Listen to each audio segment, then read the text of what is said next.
ನಮಸ್ಕಾರ ವೀಕ್ಷಕರೇ, ನಾನು ಒಂದು ಬಿಸಿಬೇಳೆ ಬಾತ್ ಪೌಡರ್ ಮಾಡ್ತಾಯಿದ್ದೀನಿ. ಒಂದು 6 ನೆರಳಾದರೂ ಸ್ಟೋರ್ ಮಾಡ್ಕೊಳ್ಳೋಂಥ ಒಂದು ಪೌಡರು. ನಾನಿವಾಗ ಎಮರ್ಜೆನ್ಸಿಯಾಗಿ ಒಂದು 70 ಜನಕ್ಕೆ ಬಿಸಿಬೇಳೆ ಬಾತ್ ಮಾಡಬೇಕು.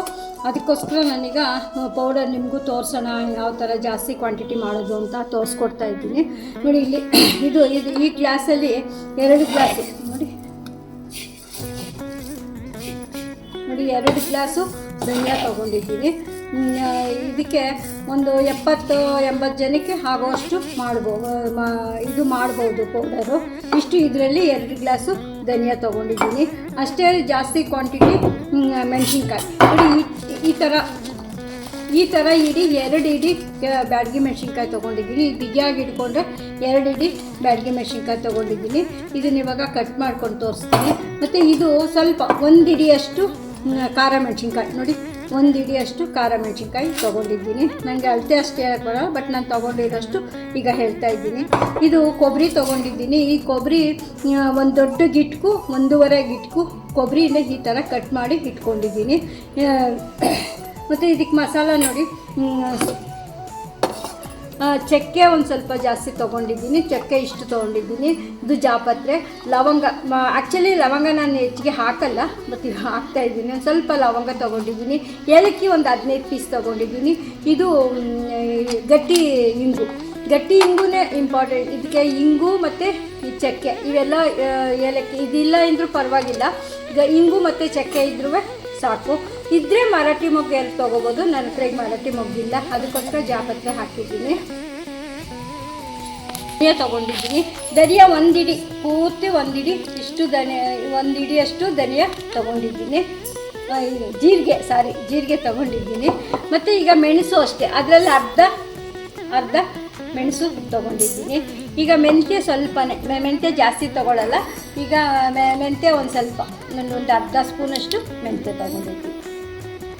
ಮತ್ತು ಇದು 3/4 ಗ್ಲಾಸಷ್ಟು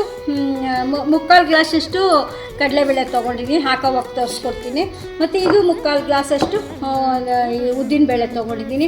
ಸ್ವಲ್ಪ ಕರಿಬೇವಿನ ಸೊಪ್ಪು ಆಗ್ತಾ ಇಲ್ಲ ಅಂದರೂ ಪರವಾಗಿಲ್ಲ, ಬಟ್ ಹಾಕಿದ್ರೆ ಗಮ್ಮಂತ ಚೆನ್ನಾಗಿರುತ್ತೆ. ನಾನು ಎಲ್ಲದಕ್ಕೂ ಕರಿಬೇವಿನ ಸೊಪ್ಪು ಬಳಸ್ತಾನೆ ಇರ್ತೀನಿ, ನೀವು ಎಲ್ಲ ವೀಡಿಯೋಗಳಲ್ಲಿ ನೋಡಿದ್ದೀರಾ. ಮತ್ತು ಇದು ಗಸಗಸೆನೂ ಆಪ್ಷನ್ನು, ಆಗ್ತಾಯಿದ್ರೂ ಪರವಾಗಿಲ್ಲ, ಸ್ವಲ್ಪ ಗಸಗಸೆ ತೊಗೊಂಡಿದ್ದೀನಿ. ಇಷ್ಟು ಇದಕ್ಕೆ ಬೇಕಾಗಿರೋಂಥ ಇಂಗ್ರೀಡಿಯೆಂಟ್ಸು. ಇದನ್ನು ಯಾವ ಥರ ಉಟ್ಕೊಂಡು ಮಾಡೋದು ಅಂತ ನಾನೀಗ ತೋರಿಸ್ತೀನಿ. ಧನಿಯಾ ಹುರಿಯೋಕ್ಕೆ ತೊಗೊಂಡಿದ್ದೀನಿ.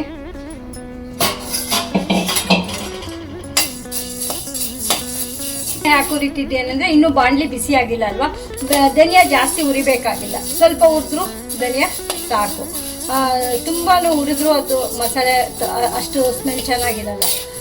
ಮೀಡಿಯಮ್ ಆಗಿ ಧನಿಯಾ ಹುರ್ಕೊಬೇಕು. ಅದಕ್ಕೋಸ್ಕರ ಧನಿಯಾ ಫಸ್ಟಲ್ಲಿ ಇನ್ನೂ ಬಾಣಲಿ ಬಿಸಿ ಆಗಿಲ್ಲ, ಬೇಗ ಹುರ್ಕೊಂಡ್ಬಿಡ್ತೀನಿ. ಈಗ ಹುರಿದಿದ್ದಾಗಿದೆ. ಜಾಸ್ತಿ ಹುರಿಯೋಬೇಕು, ತುಂಬ ಕೆಂಪಿಗೇನು ಹುರಿಯಬೇಕಾಗಿಲ್ಲ, ಸ್ವಲ್ಪ ಸ್ಮೆಲ್ ಬಂದರೆ ಸಾಕು. ಈಗ ಇದನ್ನು ನಾನೊಂದು ಪಾತ್ರೆಗೆ ತಗೋತೀನಿ. ನೋಡಿ, ಈಗ ಒಂದೇ ಒಂದು ತೊಟ್ಟು ಎಣ್ಣೆ ಸೇರಿಸ್ಕೊತಾ ಇದ್ದೀನಿ. ಇದಕ್ಕೆ ಏಲಕ್ಕಿ ಮತ್ತು ತಗೊಂಡಿರೋಂಥ ಚಕ್ಕೆ, ಲವಂಗ ಮತ್ತು ಜಾಪತ್ರೆ ಮತ್ತು ಇಂಗು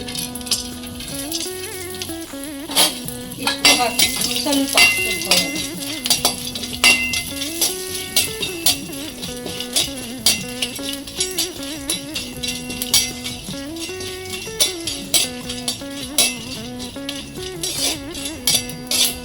ನೋಡಿ, ಏಲಕ್ಕಿ ದಪ್ಪ ಆಗಿದೆ. ಇದು ಸ್ವಲ್ಪ ಅದು ಒಂದ್ಸತಿ ಲವಂಗ ಸಿಡಿಯೋ ಚಾನ್ಸ್ ಇರುತ್ತೆ, ಸ್ವಲ್ಪ ದೂರವಾಗಿ ಇದು ನಿಂತ್ಕೊಬೇಕು. ಮತ್ತು ಈಗ ಅದಕ್ಕೆ ಹೇಳಿದ್ನಲ್ಲ, ನಾನು 3/4 ಗ್ಲಾಸ್ ಈಗ ಕಡಲೆಬೇಳೆ,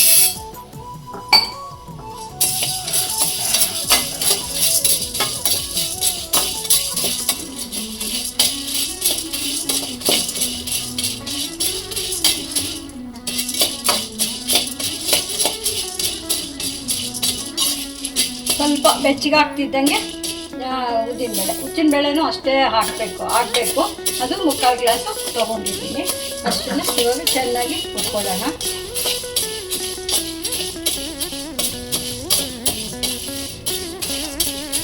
ಸ್ವಲ್ಪ ಉದ್ದಿದೆ, ಇದಕ್ಕೆ ಈಗ ಮೆಂತ್ಯ ಸೇರಿಸ್ಕೊತಾ ಇದ್ದೀನಿ.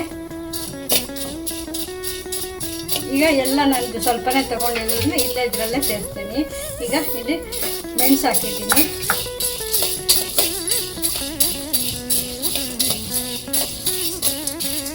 ಮತ್ತು ಜೀರಿಗೆ ಸೇರಿಸಿದ್ದೀನಿ.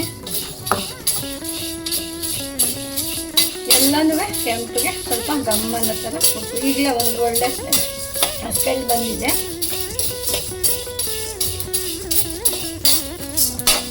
ಸಪ್ರೇಟಾಗೂ ಹುರ್ಕೋಬೋದು, ಬಟ್ ನಾನೀಗೆಲ್ಲ ಒಂದಿಗೆ ಸೇರಿಸಿ ಒಂದಾದ್ಮೇಲೆ ಒಂದು ಹಾಕಿ ಹುರ್ಕೋತಾ ಇದ್ದೀನಿ. ಕರ್ಬೇವಿನ ಸೊಪ್ಪು ಇಲ್ಲೇ ಸೇರಿಸಿದ್ದೀನಿ. ಕರ್ಬೇವಿನ ಸೊಪ್ಪು ಗರಿ ಆಗೋವರೆಗೂ ಸ್ವಲ್ಪ ಮೀಡಿಯಮ್ ಫ್ಲೇಮಲ್ಲಿ ಇಟ್ಕೊಂಡು ಹುರ್ಕೋಬೇಕು.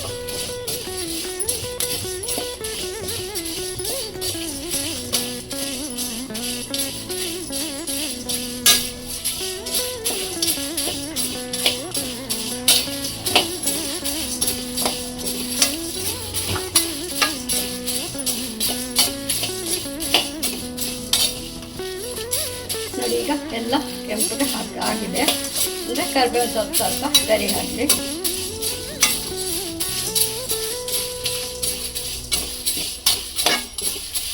ಈಗ ಗಸಗಸೆ ಸೇರಿಸ್ತಾ ಇದ್ದೀನಿ ಲಾಸ್ಟಲ್ಲಿ. ಅದೇನು ಜಾಸ್ತಿ ಉರಿಬೇಕಾಗಿಲ್ಲ.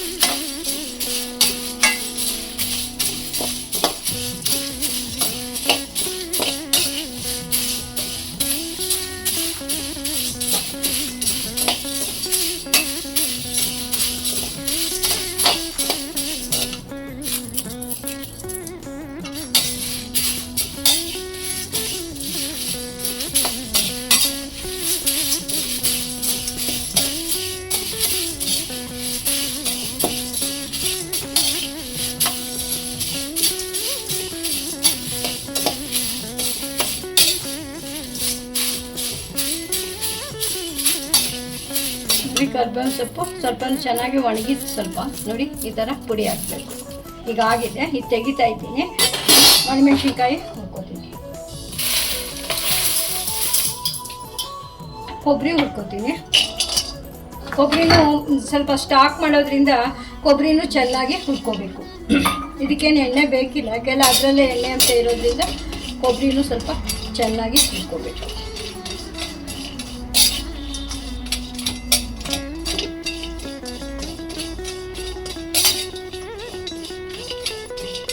ಬೇಕು ಅಂದರೆ ಕೊಬ್ಬರಿ ಇನ್ನೂ ಸ್ವಲ್ಪ ಸೇರಿಸ್ಕೋಬೋದು.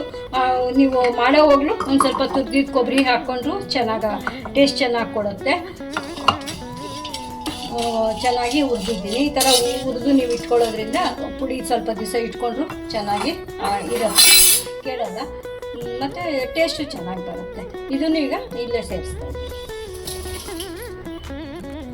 ಕೈಗೆ ಒಂದು ಸ್ವಲ್ಪ ಎಣ್ಣೆ ಹಾಕೋತಾ ಇದ್ದೀನಿ.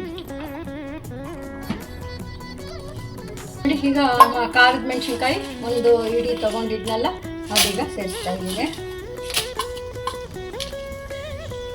ಇದು ನಿಮಗೆ 2 ಇಡಿ ಪೂರ್ತಿ ಈಗ ಒಂದು 5 ಇಡಿಯಷ್ಟು ನಾನು ಇದು ಕಟ್ ಮಾಡಿ ಇಟ್ಕೊಂಡಿದ್ದೀನಿ. ಈಗ ಬ್ಯಾಡಗಿ ಮೆಣಸಿನ್ಕಾಯಿ ಕಟ್ ಮಾಡಿದ್ದೀನಿ ನೋಡಿ. ಇದು ಸುಮಾರು ನಾವು ಅಂದ್ಕೊಂಡಿರೋದು 2 kg ಬೇಳೆ, 2 kg ಅಕ್ಕಿ, ಒಂದು 2 kg ತರಕಾರಿ, ಇಷ್ಟಕ್ಕೆ ಅಂತ. ಸ್ವಲ್ಪ ಜಾಸ್ತಿನೇ ಆಗುತ್ತೆ ಪುಡಿ. ನೋಡೋಣ, ನಾನು ನಿಮಗೆ ಯಾವತ್ತಾದರೂ ಮನೆಯಲ್ಲಿ ಮಾಡುವಾಗ ಒಂದು ಪಾವ್ ಅಕ್ಕಿಗೆ ಮನೆಯಲ್ಲೇ ಪುಡಿ ತಕ್ಷಣ ಮಾಡೋ ಟೈಮಲ್ಲಿ ತೋರಿಸ್ಕೊಡ್ತೀನಿ. ಈಗ ಇದೇನೋ ಒಂದು ಫಂಕ್ಷನ್ ಮಾಡ್ತಾ ಇರೋದ್ರಿಂದ ಜಾಸ್ತಿ ಮಾಡ್ತಾಯಿದ್ದೀನಿ. ಜಾಸ್ತಿ ಮಾಡೋದು ಗೊತ್ತಾಗಲಿ ಅಂತ ಎಲ್ಲಾದರೂ ತಿಳ್ಕೊಳ್ಳಿ, ಯಾವತ್ತಾದ್ರು ಮನೆಯಲ್ಲೇ ಮಾಡ್ಕೋಬೇಕಾಗಿದೆ ಅಂತೇಳಿ ಈಗ ತೋರಿಸ್ಕೊಡ್ತೀನಿ. ಈಗ ಆಗಿದೆ, ಎಲ್ಲ ದಪ್ಪ ಆಗಿದೆ. ಈಗ ಆಫ್ ಮಾಡಿಬಿಟ್ಟು ಇಲ್ಲೇ ಒಂದು ಸ್ವಲ್ಪ ಹೊತ್ತು ಹಾಗೆ ಇದರಲ್ಲೇ ಬಿಟ್ಬಿಡ್ತೀನಿ. ಈಗ ಸ್ವಲ್ಪ ಚೆನ್ನಾಗಿ ಗರಿ ಆಗುತ್ತೆ. ಇವಾಗ ಬೇರೆ ಇದೆಲ್ಲ ಮಿಕ್ಸಿಗೆ ಮಾಡಿ ಪೌಡರ್ ಎಷ್ಟಾಗಿದೆ ಅಂತ ತೋರಿಸ್ತೀನಿ. ಹುರಿದಾಗಿದೆ. ಇದೆಲ್ಲ ತಣ್ಣಗಾದ್ಮೇಲೆ ಇದು ಇದರಲ್ಲೇ ಬಿಡೋದ್ರಿಂದ ಸ್ವಲ್ಪ ಇನ್ನೂ ಚೆನ್ನಾಗಿ ಗರಿ ಆಗುತ್ತೆ. ಆದಮೇಲೆ ತಣ್ಣಗಾದ್ಮೇಲೆ ಪುಡಿ ಮಾಡಿ ಎಷ್ಟಾಗತ್ತೆ ಅಂತ ತೋರಿಸ್ಕೊಡ್ತೀನಿ. ಇದು ಇಷ್ಟು ಪುಡಿ ಆಗಿದೆ. ಇದು ಸುಮಾರು ನಾನು ಒಂದು 50-60 ಜನಕ್ಕೆ ಮಾಡೋಕ್ಕೆ ಅಂತ ಮಾಡಿದ್ದೀನಿ. ಈ ಅಕಸ್ಮಾತ್ ಒಂದಷ್ಟು ಮಿಕ್ಕಿದ್ರು ಮಿಕ್ಬೋದು. ಮತ್ತು ಇದನ್ನು ಯಾಕೆ ನಾನು ಈ ವಿಡಿಯೋ ಮಾಡಿದ್ದೀನಿ ಅಂದರೆ, ಈಗ ನೀವು ಯಾರಾದರೂ ಒಂದು ಮನೇಲಿ ಸಣ್ಣ ಒಂದು ಫಂಕ್ಷನ್ಗಳಿಗೆ ಮಾಡಬೇಕು ಅಂದರೆ ಎಲ್ಲರೂ ಮಾಡ್ಕೋಬೋದು. ಅದಕ್ಕೋಸ್ಕರ ನಾನು ಇದು ವಿಡಿಯೋ ಇದ್ದರೆ ನೀವು ಮಾಡಿ ನೋಡಿಕೊಂಡು ಮಾಡ್ಬೋದು ಅಂತೇಳಿ ಮಾಡಿದ್ದೀನಿ. ಮತ್ತು ಇದು ಬಿಸಿಬೇಳೆ ಬಾತು ಮಾಡೋದು ಹೇಗೆ ಅಂತ ಯಾವಾಗಲಾದರೂ ಮನೆಯಲ್ಲಿ ಒಂದು ಸ್ವಲ್ಪ ಮನೆಗೆ ಮಾಡ್ಕೊಳ್ಳೋವಾಗ ಒಂದು ಗ್ಲಾಸು ಅಕ್ಕಿ ಮಾಡೋವಾಗ ಮಾಡಿ ಸ್ವಲ್ಪನೇ ಹುರಿದು ಮಾಡಿ ತೋರಿಸ್ಕೊಡ್ತೀನಿ. ನೀವು ಹೇಗಿದೆ ಅಂತ ಹೇಳಿ. ಆದರೆ ನೀವು ವಿಡಿಯೋ ಮಾಡೋವಾಗಲೂ ವಿಡಿಯೋ ಮಾಡಿ ತೋರಿಸ್ತೀನಿ. ಮತ್ತು ಥ್ಯಾಂಕ್ ಯು.